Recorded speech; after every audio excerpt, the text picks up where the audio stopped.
If the Earth sent us an itemized bill for our modern lifestyles, would the most developed nations still look successful? Or, would they look completely bankrupt? Yeah, that is the question, isn't it? We almost never look at the invoices piling up in the background of our global economy. Right. Well, today we are auditing those invoices. We are taking a deep dive into 33 years of United Nations data to audit one of the most structurally perfect nations on Earth, which is Switzerland. It is, it's really the ultimate reality check for how we define human progress. Because we usually look at national success as just this single climbing line on a graph. Mhm. More wealth, better technology, longer lives. We celebrate the ascent. Exactly, we celebrate it. Yeah. But when you stop measuring just the size of the economy and start measuring the actual lived experience of the population and the cost of that experience to the physical planet, the entire hierarchy of global success gets turned upside down. Okay, let's unpack this. Because we have this massive stack of data from the United Nations Development Program, the UNDP, and it's this incredibly detailed longitudinal study tracking metrics from 1990 all the way to 2023. And I want to make it clear to you listening, our goal here is not to just pick on Switzerland. Right, not at all.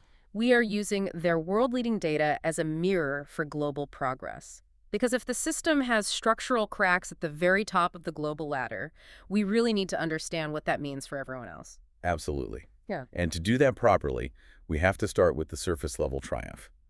You basically cannot understand the shadows until you measure the light that's casting them. Right. So we need to look at the Human Development Index, the HDI. This is the UNDP's core metric, and it was originally designed to push back against the flawed idea that gross domestic product is the only way to measure a society's worth. Because GDP is just money. Exactly, just money. Right. The HDI rests on three foundational pillars instead, which are longevity, access to knowledge, and a decent standard of living. And I was looking at the historical trajectory of their HDI score, and the consistency is just wild. Like back in 1990, the data shows they were already at 0.858. Yeah, which is massive. Right, because in the UN's framework, anything over 0.8 is considered very high human development. So they started this 33-year period already near the top. Yeah. But they didn't just plateau there. They absolutely did not. The trajectory is just relentless. By 2023, that overall score reached 0.970, placing Switzerland number 2 on the planet. Wow, number 2. Yeah, but what is truly revealing about the timeline is the milestone year of 2014. Because that was the year they hit 0.956 and first seized the global number 1 spot. It really demonstrates a societal infrastructure with incredibly deep shock absorbers.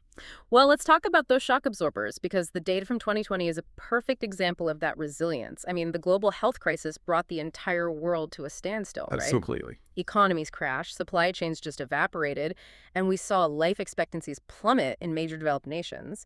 Yet, looking at this, the Swiss system barely even registered a tremor in the grand scheme of things. The UNDP data captures that perfectly. In 2020, their HDI experienced this microscopic dip to 0.963.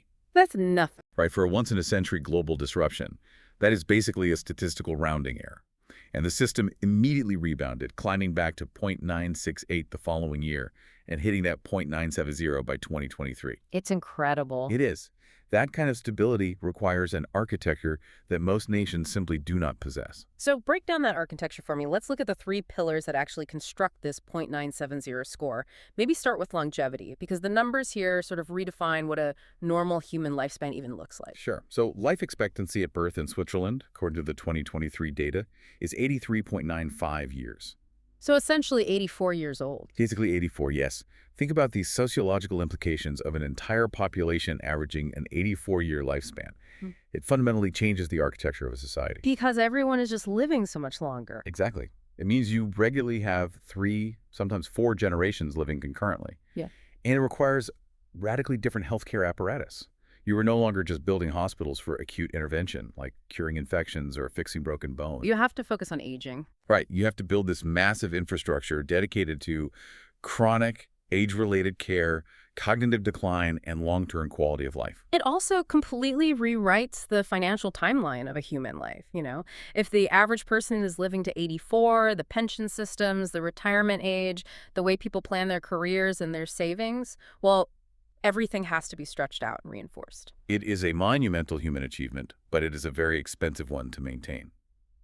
Which brings us to the second pillar, which is knowledge. The data reveals a hyper-specialized, highly literate workforce capable of actually sustaining that expense.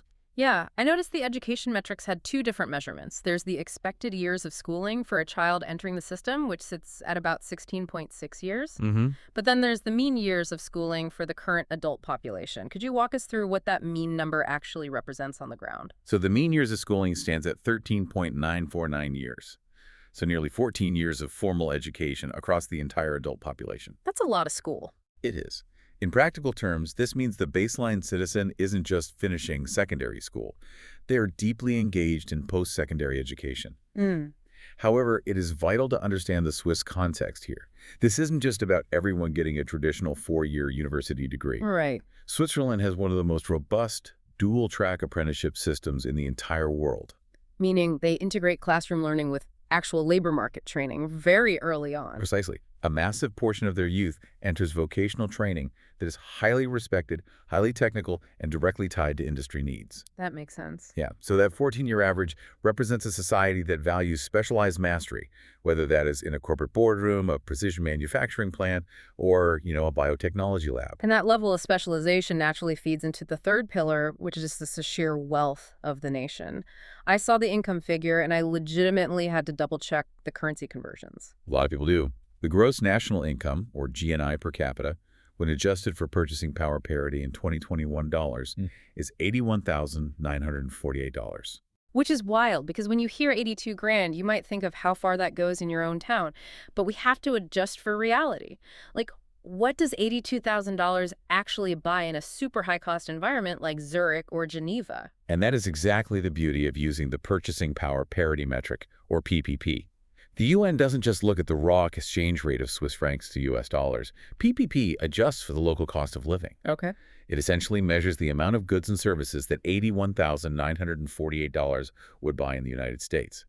So even accounting for the notoriously high cost of a cup of coffee or an apartment in Geneva, the actual purchasing power of the average citizen is astronomical. Put those three together, an 84-year life, 14 years of specialized schooling, and $2,000 in real purchasing power, and you construct a society with an exceptionally high floor. The baseline standard of living is arguably one of the most secure in human history. It really is. Averages are fantastic at showing the total capacity of a system. They prove that the nation generates enough health, education, and capital to provide a utopian lifestyle for its population. But, average is a dangerous word. I always say relying on an average to understand a country's wealth is like judging a city's climate by its average annual temperature. That's a great way to put it. Right, because the brochure might say it's a pleasant 65 degrees, but that single number masks the fact that you're freezing to death in the winter and boiling in the summer. We need to see the extremes. If you look at the streets of Zurich versus the more rural cantons, how much of that $82,000 is actually making it to the bottom 20%? Does the UN measure that gap? They absolutely do. Through the Inequality Adjusted Human Development Index, or the IHDI, this is where the analysis moves from raw capacity to actual distribution. Okay, so how does it work? The IHDI takes that pristine 0.970 score and applies a penalty based on how unevenly those resources are shared across the population. It essentially calculates a discount rate on human development. I saw the data calculates this as an overall loss metric, so when you apply the inequality penalty, Switzerland's score actually drops to 0.894. They lose 7.835% of their total human development value. Which is significant. But to maintain perspective, an IHDI of 0.894 still ranks Switzerland fourth globally. Still really high. Exactly. Right. By international standards, it is a phenomenally equitable society. However, for the citizens living inside that system, an almost 8% loss is not just abstract math. It is felt acutely in daily life. It represents the friction between the country's theoretical potential and the lived reality of its working class. I actually dug into the sub-indicators on this because I really wanted to see exactly where that 8% loss was coming from. Like, is the healthcare system failing certain demographics, or are rural schools underfunded? And what did you find?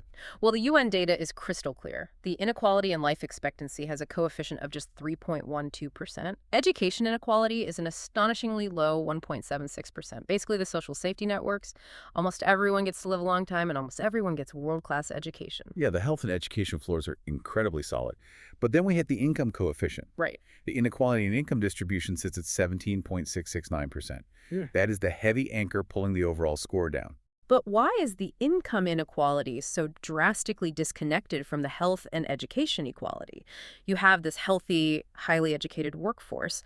Shouldn't that naturally lead to a fairly equitable distribution of wages? You would think so, but it reveals the structural mechanics of modern, hyper-advanced service economies. Switzerland is a global hub for finance, pharmaceuticals, and high-tech commodities. Right. Big money sectors. Massive money. These industries generate staggering amounts of capital, but that capital is disproportionately captured at the very top of the corporate and investment structures. So you have a system that provides universal access to the foundational elements of a good life, health, and knowledge. But the financial rewards generated by that workforce cluster in the hands of a few. To you listening, think about the modern corporate landscape. Like, how often does a multinational company announce a record-breaking financial quarter with massive profit margins, yet that success absolutely does not reflect the reality of the lowest paid frontline employees? It happens all the time. All the time. The company's average wealth is soaring, the executives are receiving massive bonuses, but the individual sense of gain on the ground floor is just totally stagnant. And the national data mirrors that exact corporate reality. Even in a nation ranked #2 on Earth, wealth concentration remains a stubborn, structural friction point. Ugh. It definitively proves that simply generating massive amounts of capital, even with a highly educated populace, does not automatically result in an equitable distribution of that capital. The market mechanism alone does not solve inequality. Exactly, it doesn't. So we have an income gap between the economic tiers. Let's look at another fundamental fault line. How does this highly developed system handle the historical structural divide between men and women? Does the UN measure gender inclusion with that same rigor? They do. They use the Gender Inequality Index, the GII. Now, this metric operates differently than the main HDI. How? It is a measure of loss, meaning a score of 0 represents perfect equality. The lower the score, the better the country is doing at dismantling the biological and structural barriers that hold women back. It basically evaluates 3 areas: reproductive health, empowerment, and the labor market. Looking at the 33-year timeline for this, it is a story of undeniable, aggressive improvement. Because back in 1990, Switzerland's GII was 0.127, and they ranked 6th in the world even then, which is impressive. Very impressive. But they pushed that number down relentlessly. By 2021, it hit a historic low of 0.000, eventually settling at 0.010 in 2023. That places them 4th globally for gender equality. And achieving a near-zero score requires institutional breakthroughs in health that are profound. Just look at the maternal mortality ratio. It currently sits at 7.379 deaths per 100,000 live births. Wow. Yeah, and additionally, the adolescent birth rate, so births to women ages 15 to 19, is functionally non-existent at 1.483 per 1,000. It essentially means the biological and systemic risks associated with simply being a woman have been mitigated to the absolute limits of modern medicine. Reproductive health is the bedrock of gender equality. Because if women do not have autonomy, safety, and predictability in their reproductive lives, they cannot participate equally in education or the economy. That makes total sense. The constant threat of health crises or unplanned early parenthood derails long-term development. By driving those numbers down to near zero, Switzerland has secured the essential foundation for female empowerment. Well, here's where it gets really interesting. Health is the foundation, sure, but what about the rooms where the rules are actually made? The UN tracks female parliamentary seats as a proxy for political empowerment, and in 1990, women held 20.3% of the seats in the Swiss parliament.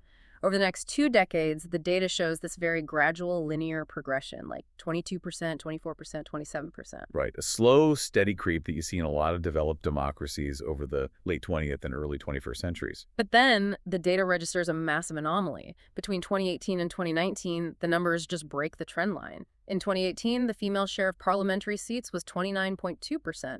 In 2019, it skyrockets to 38.6%. This is a huge leap. It peaks at nearly 40% in 2021 before settling at 37.8% in 2023. I mean, that is not a gradual creep. That is a structural earthquake in a single election cycle. What catalyzed a nearly 10-point jump in 1 year? To understand that leap, you really have to look at the unique historical context of Swiss democracy. Switzerland is famous for its direct democracy, but it was actually one of the last countries in Europe to grant women the right to vote at the federal level. Wait, really? When was that? It didn't happen until 1971, and some local cantons actually held out until the 1990s. Wait, 1971, so a massive portion of the adult population alive today vividly remembers a time when women were legally barred from the federal democratic process. Yes, exactly. So the baseline of political participation started much later than in neighboring countries. What the 2019 data represents is a massive release of pent-up political mobilization. Okay, that explains a lot. Yeah, the UN measures this as a quantitative proxy for empowerment, and objectively, it reflects a society rapidly modernizing its power structures. The 2019 Swiss women's strike, which involved hundreds of thousands of citizens demanding structural equality, directly correlated with this electoral surge.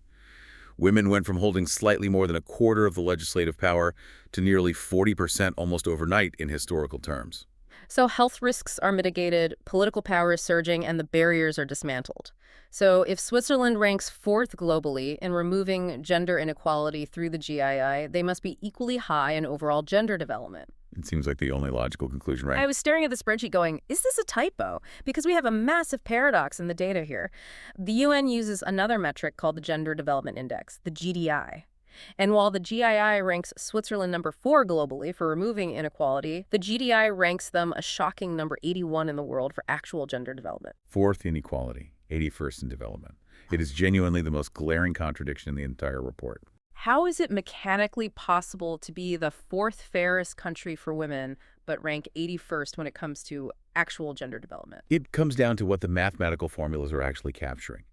The GII, where they rank fourth, measures the absence of negative outcomes. It looks at maternal mortality, teen pregnancy, and lack of political representation. It essentially measures the roadblocks. And Switzerland has cleared the roadblocks beautifully. The road is paved and completely open. But the GDI, where they rank 81st, measures the ratio of absolute achievements. It takes the HDI for women and divides it by the HDI for men. Oh, I see. It asks a much harder question. Regardless of the barriers you removed, what is the actual lived outcome for women compared to men in health, education, and income today? Okay, let's look at those outcomes, maybe starting with the education balance. The data here shows women aren't just catching up, they're pulling ahead.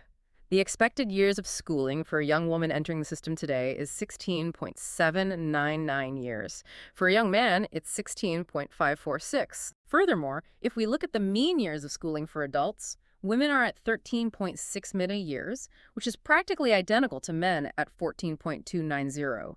So the education gap is functionally eradicated. Exactly. They have the health, they have the political voice, and they possess the exact same intellectual capital as the men, which leaves only one pillar where the GDI score could possibly collapse. The labor market. The income gap is just immense. The data exposes a massive gender mismatch. Labor force participation is relatively close. Women are participating at a rate of 62.5% and men are at 72.8%. So women are highly educated and they are showing up to work. They're definitely working. But let's look at what they are taking home. The female GNI per capita is $60,384. Which, in a vacuum, a $60,000 average income is robust. In a vacuum, yes, it's great, but we are measuring ratios here. The male GNI per capita is $103,877. Yep, that's the kicker. Women in Switzerland are achieving an economic return that is roughly 58% of what men receive. All of that educational achievement, all of that political empowerment is not translating into equivalent economic power. The glass ceiling hasn't been broken at all, it just relocated. It moved from the university classroom and the parliament building straight into the payroll department. Why is a society that is so progressive in health and education tolerating a $43,000 income gap? It reveals a deeply entrenched structural issue regarding how the society values different types of labor and how it structures family life. Even when women participate in the workforce at high rates, they are disproportionately concentrated in part-time roles. Switzerland has an incredibly high rate of female part-time employment compared to other OECD countries. Is that a cultural preference or is it an economic forced hand? It is largely an economic forced hand driven by childcare infrastructure.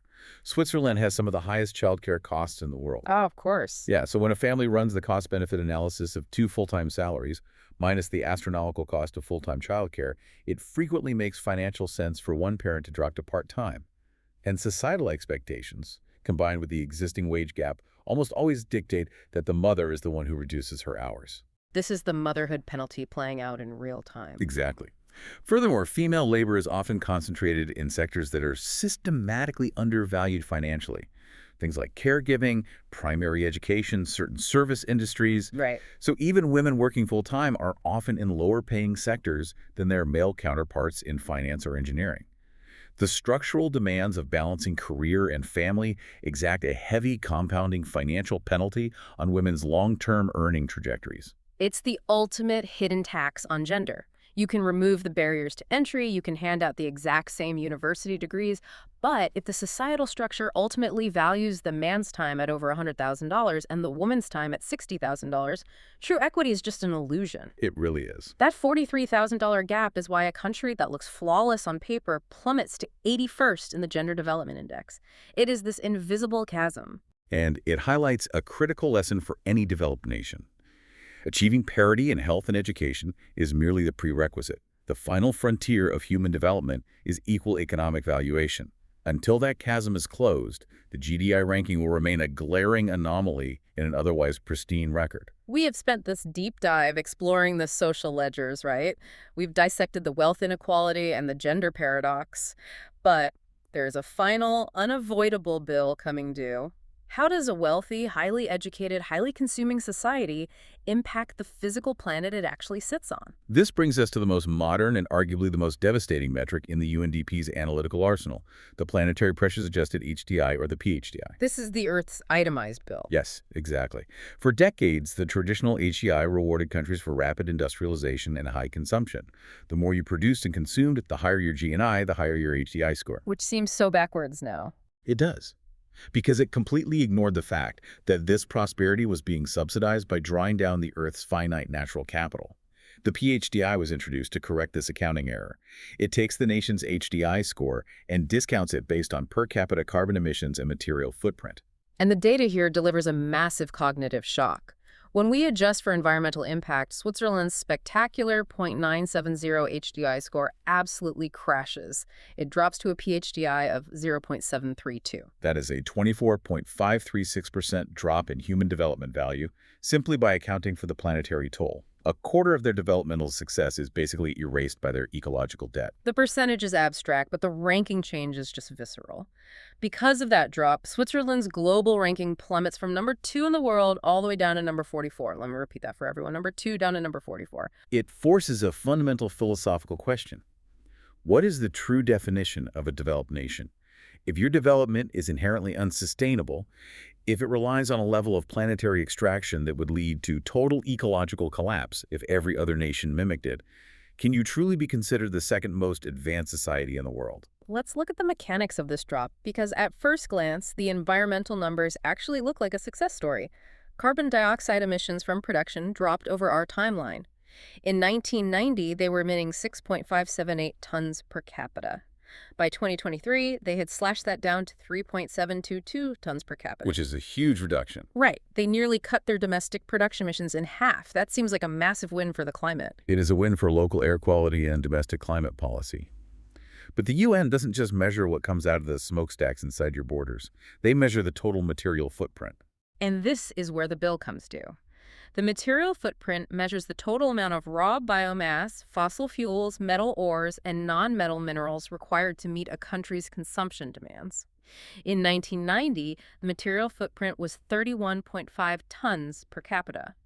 By 2023, it had skyrocketed to 39.3 tons per capita. This is the crux of the planetary pressures issue for highly developed, service-based economies. It's like bragging that your kitchen is absolutely spotless, the floors are gleaming, there's no smoke in the air, and you use zero gas, all because you order takeout for every single meal. That's a perfect analogy. Right. The food arrives in massive plastic containers, someone else cooks it in a commercial kitchen across town, someone else burns the fossil fuels to deliver it to your pristine house, and when you're done, you just throw the trash over the fence into your neighbor's yard. Is Switzerland just outsourcing its pollution? The data strongly suggests that they are. A dropping domestic carbon emission rate, combined with a skyrocketing material footprint, indicates a high-intensity consumption model heavily reliant on imports. Switzerland has essentially transitioned its domestic economy away from heavy, polluting manufacturing toward clean, high-value sectors like finance, pharmaceuticals, and technology. Which is why their local air is clean and their domestic emissions are dropping. Exactly. But their citizens possess massive purchasing power, that $82,000 GNI we talked about. They are consuming more manufactured goods, more advanced technology, more imported food, and more raw resources than ever before. They're just buying it from somewhere else. Right. The pollution and the extraction required to create those goods haven't disappeared. They have simply been relocated to the manufacturing hubs of the world, primarily in developing nations. The high standard of living in Switzerland is inextricably subsidized by a massive, unseen extraction of global resources. And when the UNDP calculates the PHDI, they audit the entire supply chain. They don't let you get away with just counting the emissions inside your own borders. They look at the total material footprint of your consumption. And when that 39.3-ton bill is factored in, the illusion of perfectly clean development just shatters. It demonstrates the ultimate interconnectedness of the global economy. A truly advanced society cannot be a closed loop. Its development must be measured by the footprint it leaves on the entire global ecosystem. So what does this all mean? We have spent this deep dive looking at a 33-year data set, exploring the interwoven light and shadow of one of the most successful nations in human history. If we synthesize this vast amount of data, we see a multidimensional scorecard. On the traditional Human Development Index, measuring raw potential and averages, Switzerland is an awe-inspiring number 2. On the Gender Inequality Index, measuring the removal of negative barriers for women, they are a stellar number 4. Amazing numbers. Yeah. And even on the inequality-adjusted HDI, despite losing nearly 8% to income disparity, their immense wealth keeps them strong at number 4. But the shadows are deep. When we look at the Gender Development Index, evaluating the actual economic parity between men and women, they fall to number 81, dragged down by a gaping $43,000 income gap and structural childcare costs. And when we apply the planetary boundaries, the ecological debt of the PHDI, they crash to number 44, weighed down by a massive 39.3-ton material footprint per person. There are 3 core takeaways from this audit that apply to the future of global human development. First, growth is not the only metric. A massive gross national income creates a wonderful safety net, but it cannot cover up ecological debt or paper over internal inequalities. Second, equality must reach the deep waters. I really like that phrasing, the deep waters.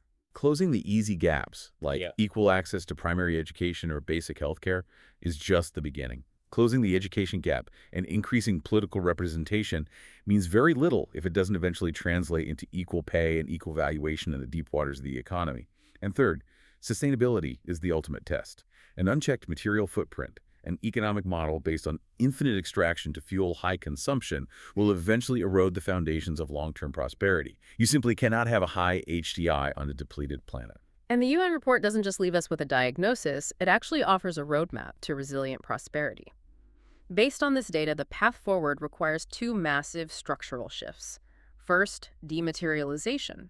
Dematerialization is the transition to a circular economy. It means figuring out how to maintain that 84-year life expectancy and high quality of life while drastically reducing that 39.3-ton material footprint.